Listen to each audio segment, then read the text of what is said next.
Ahoy, mateys! Welcome aboard this journey through the high seas and the lives of the most infamous seafarers in history. When you think of pirates, what comes to mind? Is it the image of rugged men with weather-beaten faces sailing under the Jolly Roger? Gruff dudes with peg legs and parrots, right? The quintessential pirate look that has been immortalized in countless stories and movies. Always after the loot, brandishing cutlasses and talking like they gargled gravel. Their voices, rough and commanding, echoing across the decks. Yeah, they were definitely into that whole plundering and treasure thing. Gold, jewels, and all sorts of riches were their primary targets. But there's more to these salty dogs than meets the eye patch. Beneath the rough exterior, there was a complex and often misunderstood lifestyle. Turns out, pirates were the ultimate party animals. They knew how to turn even the most mundane moments into grand celebrations. Imagine a life at sea, constantly battling storms, rival pirates, and the occasional kraken. The dangers were ever present, and the stakes were always high. You'd need to blow off some steam, right? After all, the stress of such a perilous life demanded some serious downtime, and that's exactly what they did. Feasts, music, and dancing were common occurrences on pirate ships. These swashbuckling buccaneers knew how to have a good time, and I'm not just talking about stealing gold. They had their own unique ways of entertainment.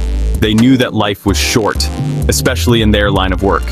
Every day could be their last, so they made sure to live it to the fullest.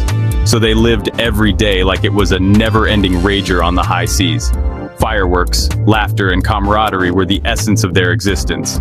These pirates, with their larger-than-life personalities, left a legacy that continues to captivate our imaginations to this day. Let's talk music. Forget Spotify. Pirates had something way cooler: sea shanties. These weren't your grandma's lullabies, these were high-energy anthems of the sea. Picture this: a crew hauling a treasure chest, all while belting out a tune about grog and mermaids. Talk about teamwork. These songs weren't just for fun, though. They helped synchronize work, boost morale, and probably scared the barnacles off passing ships. Just another example of pirates being practical and party-ready. Now, let's talk about pirate camaraderie. It wasn't just about sailing the high seas and plundering treasure. There was a deeper bond that held these men together. They weren't just a random bunch of scallywags. They had a code.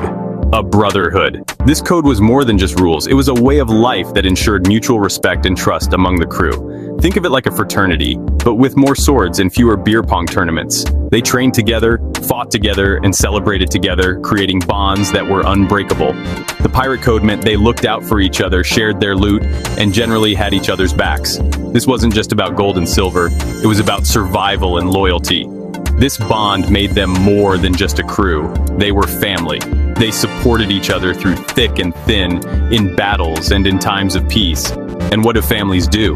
They celebrate. Whether it was a successful raid or just another day at sea, any occasion was a good reason to rejoice.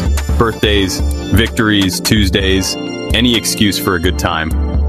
Their celebrations were filled with music, dance, and laughter, making every moment memorable. The pirate code fostered a sense of unity and belonging, which made their parties legendary. These gatherings were not just about fun. They reinforced the bonds of brotherhood and loyalty that were essential for their survival and success on the high seas.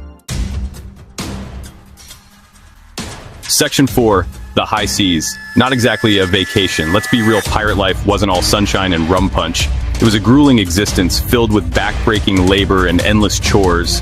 Pirates had to constantly maintain their ships, from mopping the decks to repairing sails and rigging. It was tough, dangerous, and often smelled like a mix of sweat, seawater, and that one guy who never bathed. The harsh conditions took a toll on everyone, leaving them sweaty, dirty, and utterly exhausted. They faced storms, disease, and the constant threat of being thrown in prison or worse. The seas were unpredictable, with violent storms that could capsize their ships in an instant. Disease was rampant, with limited medical supplies and knowledge. Imagine spending months at sea, crammed onto a ship with limited food, bad hygiene, and the occasional cannonball whizzing past your head. The food was often stale or infested with pests, and fresh water was a luxury. Not exactly a recipe for relaxation, right? The constant stress and danger made it a life of perpetual anxiety and hardship.